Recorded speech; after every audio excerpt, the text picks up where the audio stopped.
Coming to us right now is Dr. Joyce Valenza, longtime favorite of Boss Librarian PD. Um, I can't wait to hear your presentation, so take it away. Thanks, Casey. Thanks for everything. Thank you to Lauren and the two Amandas.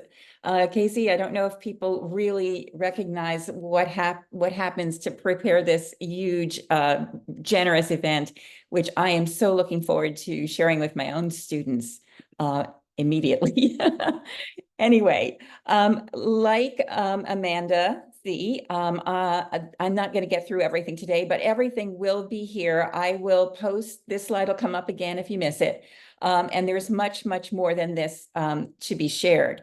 So today we're focusing on AI specifically for student search and research. There's an awful lot we can talk about, but this year is going to be pivotal, and I want you guys to be really prepared as much as you can be. So we're not going to talk about what's going on under the hood of AI, and we're not going to really investigate some of the constraints and risks, because we know a lot about those already. I want to talk about what's coming up this year. I'm going to be your librarian today, and as you are my librarians all the time, and I'm going to share some things that I've been learning about. So today I have to move your pictures. Today we're going to talk about some AI research use cases, the new buckets of tools that are emerging, what's coming and how to prepare for what's coming, how to launch some conversations relating to academic honesty, and to leave with a whole bunch of resources. And those resources, let me just skip this one. I think that one of the things I think about as we are entering this year is that no man ever steps in the same river twice, for it's not the same river and he's not the same man. And that's what it's been looking like since October 2022 or 2023. This is what I'm sharing with you today is part of a much larger petting zoo, which you can make a copy of. These are Google Slides, and you can use for professional development. And what you'll find there is a lot of the materials that are also in this hyperdoc that is also much larger, and many, many categories of AI tools and policies and guidelines. So I hope you have some time to explore this very long version at your leisure. And these are some of the categories that are on those larger things. But today we're focusing on search and research. And I don't think very many of us behave like ostriches. Like we're not digging our heads under the sand and ignoring the changes that are emerging in the information landscape. Instead, what we're talking about right now is how we might lead. I hope that this year we're talking about how we can build knowledge rather than fear, and how we can overcome equity as well as opportunity gaps in this learning. I am not learning by myself. Among the thought leaders that really influenced my own thinking are these folks, and I've linked to their blogs and their books and resources.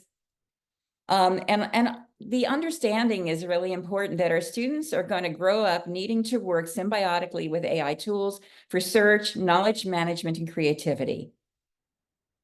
This is a graphic that I developed as I started thinking about how I want to work with my adult students and how I would work with my K-12 students in years past. I want them to think about the work that they're doing with transparency and honesty, eager to interrogate and validate and verify the materials they use, that they display creativity and originality, and that they also reflect on all of these three things in a reflection relating to the process that they've used. AI literacy is connected to all those other literacies that we hold dear. This is a definition of AI literacy that I've kind of synthesized, not using AI, from the reading that I've done relating to AI, and you're welcome to use this with your faculty. But there's some more published work that's recently come out. This is from Digital Promise, which was authorized by Congress to really create documents and investigate digital change. So this one is recently published, and I hope you'll look at it. These are things that we have to think about. We're not going to dwell on these today, but I just want you to see what we are thinking about when we think about the issues relating to AI use. I like this quote, and I have to move our pictures again to see it. This is from Mary Ellen Bates, one of my favorite thought leaders. Just as we used to explain, let's just say, control vocabulary and bibliographic databases, now we need to explain the importance of developing chatbot prompts that do more than confirm our unconscious biases. As Gen AI becomes ubiquitous, it's crucial that librarians and search professionals are seen as AI whisperers as well as research superheroes. And I see that as our new role. So we have been in the midst of a de facto transition. While AI is not available in our schools because of various regulations, at home and in real life, our kids are involved in use in a kind of de facto way. It's a de facto migration as well, away from a number of the search tools that they used to use into a variety of different bots, largely ChatGPT. The reality is, there's 3 or 4 news studies that have come out. This is Harvard Berkman School with Common Sense Media. 53% of, I think it's, again, I can't see everything because of your faces, of students, I think it's 14 to 22, are now getting their information from generative AI tools. And 46% are using it for homework and 51% to brainstorm ideas. Kids are really seriously worried, though, about being caught plagiarizing using generative AI. And then there's more data here. There's an AI vacuum in school policy. It's currently unauthorized by people, while instead people want policies that encourage AI. And Audrey, sorry? get your snack seat. Okay. I think somebody's not muted. These are some of the policies that we're thinking about. Feel free to explore them. There's a new one that is now a bill called the Kids Online Safety Act. And so we are considering all these as we create guidelines and policies. In reality, though, our kids are going to need a different type of toolkit in the future. And I'll show you how legitimate and really COPPA compliant uses are coming up. And so we'll need to have a different type of toolkit. As always, we want to keep the human in the loop. And I really believe what's so important right now is we keep students in the loop. Our conversations are honest and open, relating uses of AI. And also the note that garbage in, garbage out, the old programmer's acronym, saying that the product is only going to be as good as the input. So let's look at some use cases for generative AI large language models. Then we'll start looking at databases, and I'm going to make sure I have my clock going so I know what's going on here. All right, so here are some models for large language model use. Now, here's really the conceptually important idea. In the past, our search was limited to keywords and phrases and logical operators and considering synonyms and filters of various sorts. Semantic search, which is how AI works, along with natural language processing, considers the contextual meaning of the search query and can very much offer dynamic and personalized results in a kind of iterative and conversational manner. This changes the way we think about search in pretty dramatic ways. And this is just a little chart about what is going to change and how it's going to look. That doesn't mean we abandon search, which I love to death. I teach a course in it, but it does mean that we need to add another kind of strategy to our toolkit. And this is what I'm thinking, and I hope this resonates with you. Where in the past we used Control F to find things in our documents on a result list, et cetera. What we're now doing, instead of using Control F for keywords and phrases, we're using this is a Control F for concepts and ideas. And I'll show you what that looks like. I'm going to skip some of these things because I want to focus on these large language models. So we'll take a look at some of the large language models that are out here right now. And I move this again because I can't see anything. And so right now, this year, ChatGPT is being introduced for higher ed. So this is the version that respects data and privacy and is available for academic institutions. What's happening right now is that Google is unleashing generative AI search in terms of Gemini or Google. And we're going to be using that for ages 13 to 17. It was available individually. It's now going to be available in a different way. So now we're going to have data protection in Gemini when students use their school accounts, and it will be free of charge. And this is supposed to be released, I believe, in January. A lot of people are now involved in the beta. Well, I can't see the chat right now. You may want to just note if you're involved in one of these betas. And so again, this is just sort of what is going to look like when it comes out, and notice that it is going to be responsive to the various federal regulations. But notice also that it's going to include OpenStax, which is a whole bunch of OER textbooks and resources, as well as data commons. And this is an example of what we're calling RAG, which I'll define in a minute. But it is going to add material to Google's already rich search. Ready to upload Oops, your so learning. there's a problem. Generative AI. All right, the same thing's happening on the Microsoft side. Copilot is introducing 13 plus. There's a preview program which you can get involved in right now. But if you're a Microsoft 365 school, you'll be able to use Copilot. And this is information about signing up for this. So if you want if you're in grades 13 plus, middle school and high school, you will likely going to be able to enroll some of your students or all of them at the high school level in Microsoft Copilot access using this is using Bing search actually, and a large language model. And so, and it'll enable them to use DALL-E and ChatGPT 4.0, and there won't be any cutoff of knowledge, and it will be transparent about sources, and it will protect students' data and privacy. So this is coming up. I don't want to play this video. I think everybody in the world has seen it, but this talks about the powers of ChatGPT 4.0, which I will stop and hopefully be able to move. Yeah, there we go. And what we saw in ChatGPT 4.0, I want to make sure I'm going to be able to get through some of this, okay, is that it is multimodal. It searches using your voice. It'll search using video. It'll search crazy great using images and identify things. It is multilingual. You can actually have real-time conversations across languages, and it works across devices. It's pretty fabulous. It also creates chats. It has a variety of little GPTs, different bots, specific bots, which are also an example of RAG. And it analyzes data and creates charts, and it is pretty fabulous.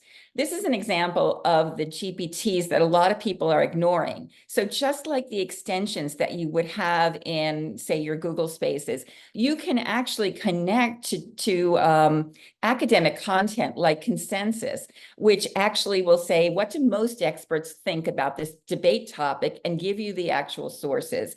I think I have an example of this on the next slide. And so this is using Scholar AI within ChatGPT 4.0. And so it will do literature searches. It will do scientific searches for high school, especially for your AP courses. So you can focus it on a specific area of knowledge rather than the general data set that is the whole thing of ChatGPT 4.0. I highly recommend taking a look at Claude. This is an alternate large language model which creates artifacts and organizes projects in such a handy way. Claude is also very responsive to data privacy. And this is really interesting. I don't know if anybody's tried this for cataloging, but not only can you create text output, but you can create code output. Now, remember, code also can be in the form of RDA, MARC records, and XHTML. And so imagine if you're stuck with a cataloging record on the fly, you can actually do this. And I'm going to skip a couple of these, but teachers are really beginning to adopt Claude as their large language model of choice. And Claude also has a huge library of prompts that you can create. I'm not going to talk about my magic Swiss Army knife favorite instructional tools in this presentation, but they are listed for you in a similar way. There's going to be changes in Google. In fact, in Google Labs, you can get you can be in beta for the AI Overviews project. This is what the AI Overviews project looks like in terms of output. What you're going to get is an AI overview at the beginning. Probably many of you have seen it. What Google believes your best sources are going to be, answers from what they believe the best sources are going to be, and images and kind of knowledge cards. This changes what we're thinking about when we think about vertical result lists.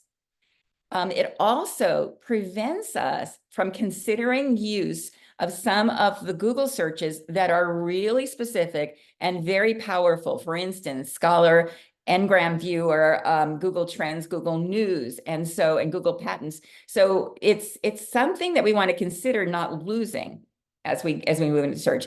In fact, Cory Doctorow wrote a scathing blog post on Google's changes, which you may want to look at, in which he calls it, let's do the SH blank T vacation of Google. So I think it's worth taking a look at. And then we're noticing that Apple is going to be incorporating ChatGPT across all of its platforms. And so our kiddos are going to see it on their iPhones and everywhere else. Let's look at some use cases very quickly, and then I want to show you databases and policies in the next 10 minutes. Okay, so this is an example of an author friend of mine who wanted to write a book about romantic partners who've done great things in their lives as couples. And this is an example of something that you can't do with Control F, that you need a Control plus F for ideas. So when I popped this in to ChatGPT 4.0, what it did was it found examples of couples across the disciplines, and it found them in different walks of life, across geography. And what we needed to do was kind of come up with a way to express the idea of romantic couples without necessarily saying, I only want to see romantic couples in quotation marks, but it is a term that you need to express with ideas, not specific phrases. And a large language model can connect these ideas so you don't need to identify the absolute perfect keywords or phrases. And so this one is for, imagine the students have a project to do some crit on a Latina author. And so this one, I believe I'm using Gemini for, and it gave me Latina poets, and that I asked for poets actually. And then it also, I asked for most famous poems, and it did that. But what I like about Gemini is it gives multiple drafts. When you think about what the possible drafts are for zillions of different ideas, it's not going to be just one that might make you happy. So, so it's really important that you see multiple drafts. I use large language models for creating my LibGuides, and you can do this for creating your websites. In this case, I wanted to do a project on romantic poetry, suggest web portals, library database, primary source books, images, criticism, biography, and video to include. It did a rocking job. These are the places that I possibly would have thought of if I sat down for a few hours and thought of them. Promising sources, the American Civil War, what are the causes? I want to understand them. Look at what it gave me in turn when I asked for website portals, not just information. This is what I want to do to have my students go in and do the research. And this one is, I want to understand the war in Gaza from political and historical perspectives, and it gave me, so I would not have, I love JSTOR Daily, but it doesn't come top of mind to me all the time, but it did a really good job here. And then it will design case studies for student research. This one has to do, I believe, with economics and businesses. So that one, I never would have thought of any of these really. And then identify primary sources across a body of open access literature for research. This one is important because I asked for how the afterlife is represented in the Bible. And I said, across sacred texts, can you give me representations of the afterlife? This is for a religious studies teacher. And what it did was it understood sacred text as the Bible, the Old Testament, blah, blah, blah. It did this and it gave me chapter and verse. So the idea here was not the legwork of finding the information. The idea was the analysis, which I would ask the students to do without using a large language model. Find controlled vocabulary. Some of this has to do with prep before students get into a database. So find me the controlled vocabulary for a term like ADHD, which might be expressed in multiple ways. giving kids the idea that control vocabulary is something they need before they go into a database is actually not too, it's not really too early to express that in a high school library. And these are just some of the results I got across the various databases. It's also pretty good for readers advisory. One of the things that hasn't happened yet is some of the things we read, some of the genres are not expressed by subject headings yet. So Afrofuturism or Afrofuturist hasn't really made it to many of our databases. And so this really kind of can be a help in readers advisory. And then I mentioned cataloging can be a help. Reducing text complexity. If you have a glossary, pop it in for a student whose first language is not English. This can be very helpful, and also for translation. In terms of academic search, these are some of the search tools that I've been playing with, and Erin Tay is one of my thought leaders who I'm loving. What RAG is, and librarians have to start being aware of RAG, retrieval augmented generation. It's where the large language models or the database adds another database, an information source. So you're not just choosing for the large language model, you're forcing the conversation chatbot to happen somewhere else or to use another large language model. That was my definition. And this is a definition that I wanted for a high school student, and it gave me a metaphor of a high school student acting like a retrieval augmented generation tool. But so the difference is you ask a question, the AI model uses its internal knowledge to understand your question. In RAG, the model searches the external databases for information and combines it from both sources. So why is this important? Because in tools like complexity, you can specify that you want academic search, or if you want data, you can specify you want a computational search engine like Wolfram Alpha. And this is what Perplexity looks like. It gives you the sources. It does a great job of comparing things. I'm not going to go deeply into that, but I would hope that you'll take a look at this. But you want to know right now is that the databases are beginning to use AI tools, conversation bots, and you can get involved in the betas. For years, JSTOR has used a text analyzer. You could drag a document in, the student's own work or other documents, and it will find similar articles just like an AI tool. And then you could actually say, I want to focus, use these little slider bars. I want more focus on this and less cowbell, for instance, or something like that. Oh, no, I didn't want to do that. Hey, hang on a second, but this is what it looks like. And the text analyzer is absolutely available for everybody. You just have to do a search for it and find it. But all of my slides are hyperlinked, so all these images take you to someplace. Now, what's happening right now is you can sign up. If you're a JSTOR user, and if you're a high school with a good budget, you probably have JSTOR. This is going to allow you to have a conversation, chatbot conversation within JSTOR. And this is kind of miraculous. So I looked up the 2020 election, and I wanted to find out about what role foreign policy played in that. It gave me a summary. It allowed me to ask questions about Biden's foreign policy and Bush and Trump's foreign policy. It allowed me to identify future other topics for further research. I was having a ChatGPT conversation with JSTOR. And this is my search on bagels and having a conversation within JSTOR, just like a chatbot.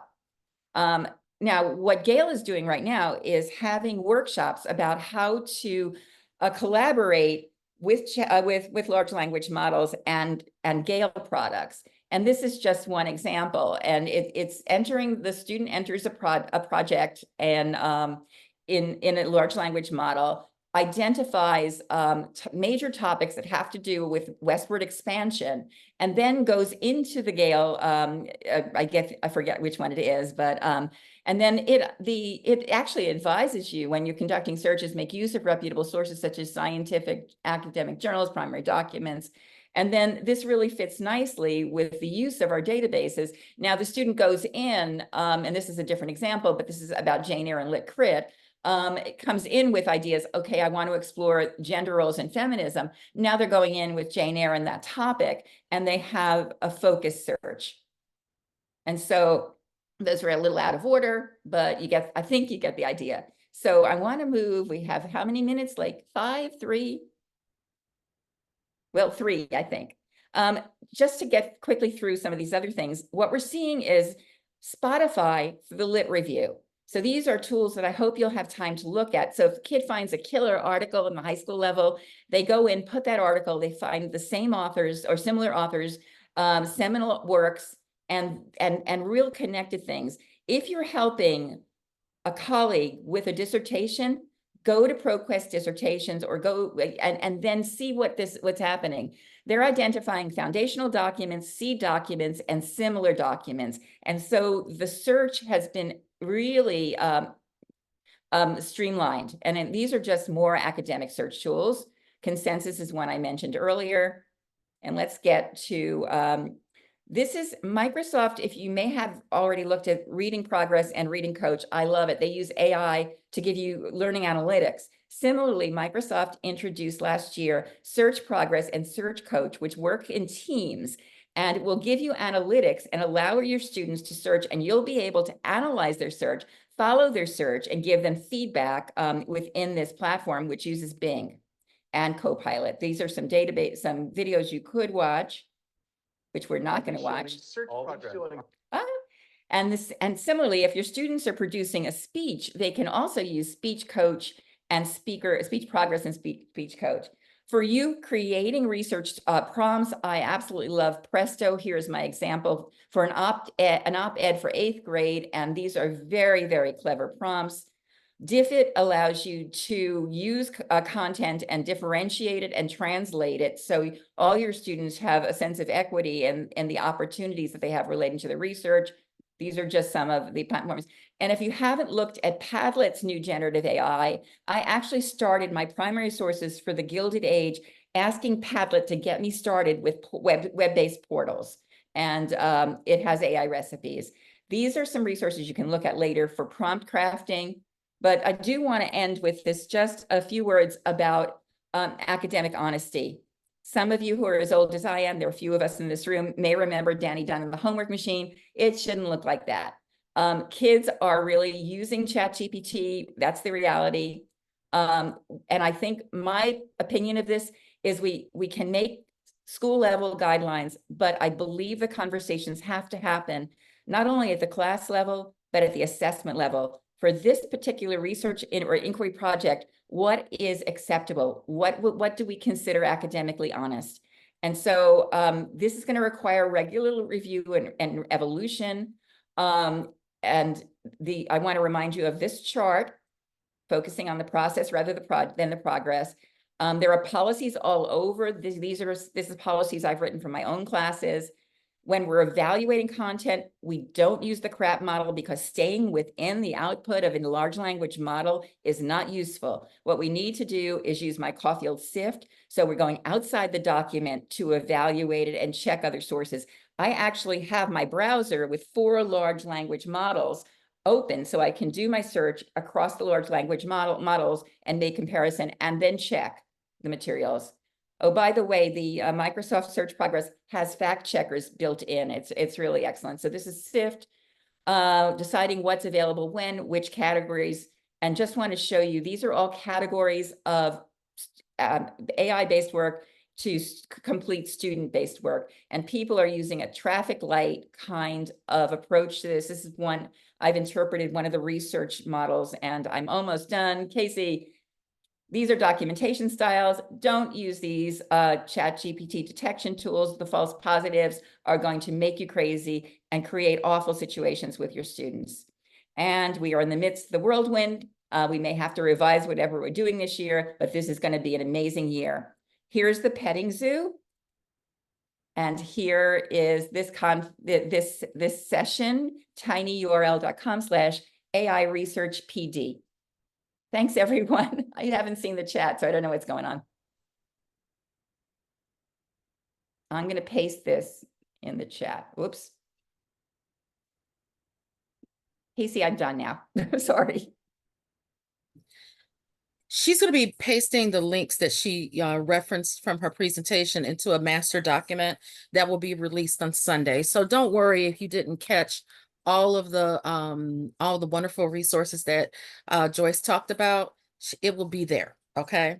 Joyce, thank you so much, as always. Thank you. You're very welcome. It was fun. Thanks. Take care.